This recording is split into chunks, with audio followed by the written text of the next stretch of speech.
Category 3 is resolving issues based on promoting success for all students.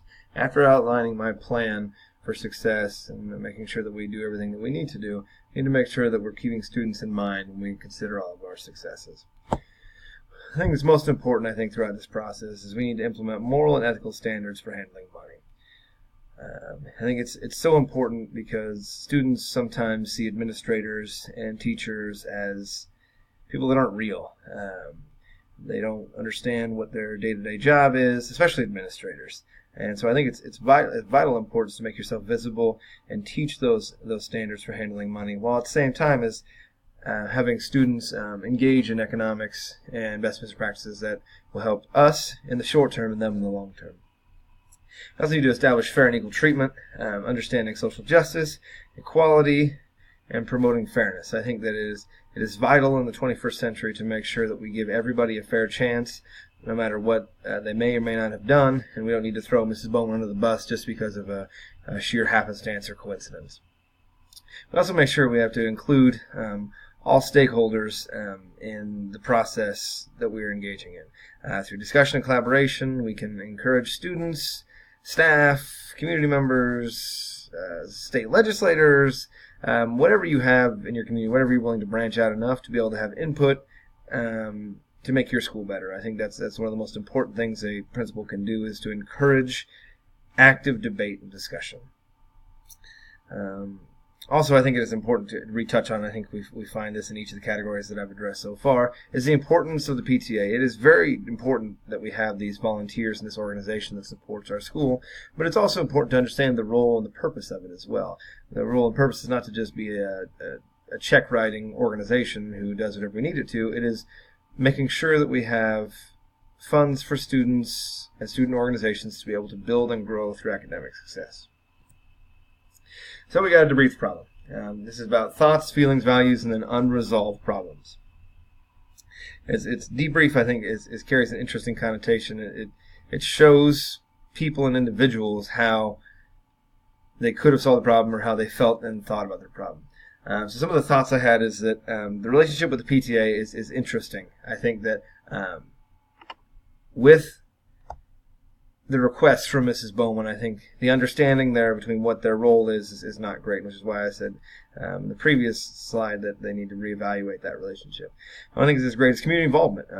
They have a tremendous amount of volunteers, and they're willing to help. And so I think that's one of the things. That's why you don't want to come down and be too rushed to judgment about this issue, because you don't want to burn those bridges.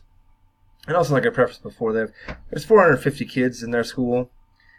There should be no reason why they shouldn't be able to or have an assistant principal. I think that putting that on his plate just sets him up for failure, just as in this case. Because even if he wouldn't or didn't find out how in this metaphorical situation, it just puts the guy in a tough position.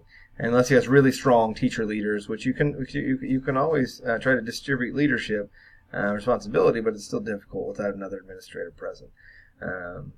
I was also confused and didn't know about the lack of internal controls. It seems as if he just gets the money and kind of carries it to his car, and the security guard stands by him, and there's not really a lot of defined safeguards and controls during the gatekeeping and money handling all the way to the finish until where it hits his hands. I think there definitely needs to be an increase in those things. And also thought is, like I said, with this volunteer process, you don't want to burn bridges. So you want to make sure that you keep that relationship and make sure that you can continue to pull upon those volunteers as you go. And also something that I was thinking as well is that with this issue and seemingly like they don't know who it is, could this have happened prior? Something that you could probably do is you could probably do an audit of things of financial transactions of the past, and maybe touch base on that and see if there's anything as well. Some feelings I had, the first feeling I had, and I think that's because it's the first part of the case brief, is I have empathy for Mrs. Bowman's daughter. I think that if she has spent this exorbitant amount of time putting in effort into her cheerleading craft, and she wants to go, and I'm sure, with the declining socioeconomic status and population of her area, that her parents maybe don't do as well. And so I think the $800, the $798 to go to the trip may seem astronomical to her. And so I feel like there should be some way we should be able to get to the students. So I feel definitely some sadness and some empathy. One thing is, I'm also upset about money being taken away from students. Schools don't have a lot of the time, especially with funding crises in Kansas and various other states. So sometimes we got to pinch pennies, and that made me pretty upset.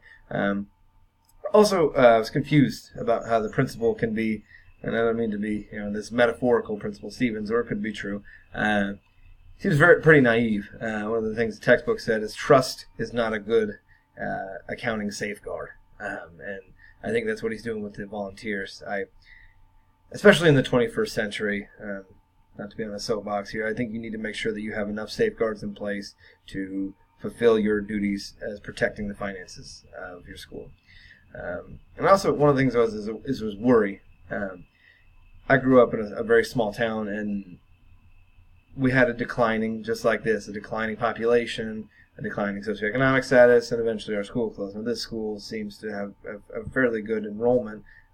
It's trending downwards, but it's still a regular enrollment. But the educational challenges of a lower socioeconomic status are great, and so I think that's something that I was feeling as well.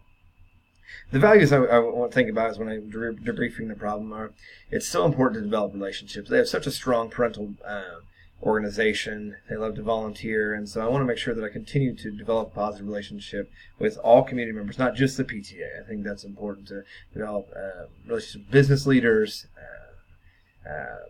other various organizations, to make sure that we all have all of our stakeholders on the same path. Also, I have empathy for students and family needs. I touched on Mrs. Bowman, but it's also important to make sure that we think about other students as well. When that money is gone for resources for maybe special education students, maybe differing resources for physical therapy students. I think it's when you can put a person or a face to an issue, I think it gives it more power. So those things, that's why I felt bad. Also, you need to bring character and consistency in your investigation and your review of safeguards and your discussions with relationships and communication. You have to make sure that you're leading and promoting moral and ethical values, and I think that's why character and consistency are the most important. And last, and obviously not least, is professionalism. You have to put yourself out there in the community in a way that shows the school is a strong institution and they have someone that leads them with, as I said before, character and integrity. Some unresolved issues still in Category 4 are, without any being able to carry out an investigation, we don't know some of the reasons for these issues. We don't know what the tickets are. We don't know if the tickets were locked up before. We don't know anything about the internal safeguards that were put in place. We don't know where the money is. So without that, we can't divvy out any consequences. We don't know what consequences would be appropriate without a district policy. So there are a lot of things that are up in the air, just because this being a small finite case brief, it's difficult to know because our board policies are not known. So maybe, as I mentioned before, turning this over to the authorities, someone stole it, may be a bit more than what the district is willing to do, and maybe it's a slap on the wrist, you can't volunteer again, but that's something we don't know. Some other unresolved issues, we don't know if the PTA knows or understands the internal controls or safeguards that we already have in place. I mentioned before that I would like more safeguards, and we don't know about some safeguards that he does have, but we don't know if they know them. And that's why one of my plans and outlines for the solution was educate and make sure everybody, all stakeholders that are involved in your process, know your procedures, safeguards, and educational opportunities to do that. And one of the last unresolved issues that I think was important, I said I'd like to help Mrs. Bowman's daughter. You want to make sure that if students are going to be successful, that's part of your success as a school. I think that as an individual, we want to challenge our students to be successful inside and outside our school doors, and so we should definitely attempt to try to help. Maybe not with those school PTA funds, but be able to try to maybe push for scholarships or local businesses to try to help her out. So we're going to reflect on our standards here. We're going to try to promote success going forward. Standard component 1 was, how do you as the school leader promote effective and efficient management of the school district? I have prefaced some of those issues with internal safeguards and controls, but I'll expand on those in a little bit. Standard component 2 is, how do you as school leader promote the social learning? Making sure the things that I've talked about before is collaboration, problem solving, making sure we communicate effectively with all of our stakeholders. And then the last one is how do you as a school leader promote student academic learning. Throughout this entire process, you're modeling behavior that it will benefit your students down the road, not just in your activities now, but also in your activities as they go later. So component 1, how do you as a school leader promote effective and efficient management of the school district? You're going to make sure that you review accounting procedures, implementing and amending when necessary, making sure that you're giving teachers leadership and stakeholders leadership, and making sure that you can develop those opportunities and make sure they understand your procedures that go into place. Also, especially in this case, we need to implement more staff supervision. And I've already commented on how the need for an assistant principal is vital, but if you don't have that and your budget doesn't allow for that, you need to make sure we have supervision, more staff supervision, and paid staff supervision if you can. And I think that's very important. Also need to have constant oversight and reflection on all financial transactions, not just a problem area. So we don't just need to go and look at this one prime where we had a $50 non-balancing issue with our gate tickets. We need to make sure that we are evaluating constantly all of our issues in our financial sector, because that money is tax dollars that they use their hard work and effort to put to support your school. And also one of the things that is also important is creating a separation of duties. We had the issue with Mrs. Bowman.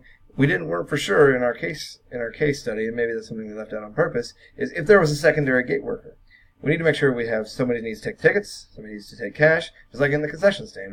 You have different duties, and you have different duties all throughout your school district and your financial sectors to be able to make sure that we're accountable to all of our stakeholders and our taxpayers. Our second component is how do you as a school leader promote the social learning of every student.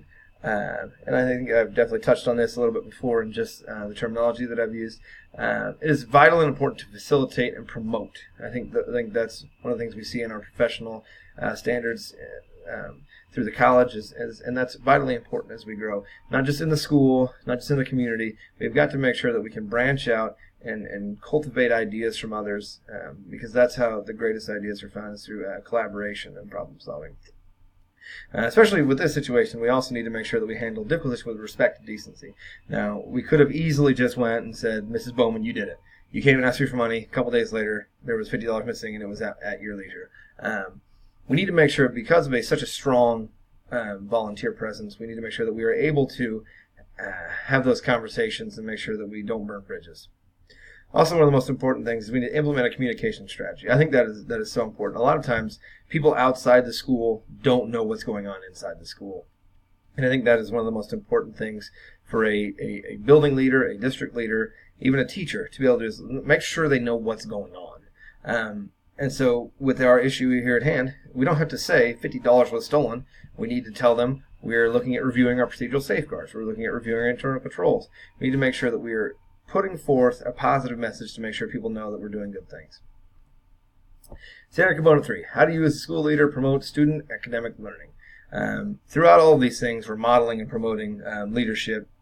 And so that's one of the things that students need to learn for sure. As we talk about those soft skills, those 21st century skills, this is where it comes from.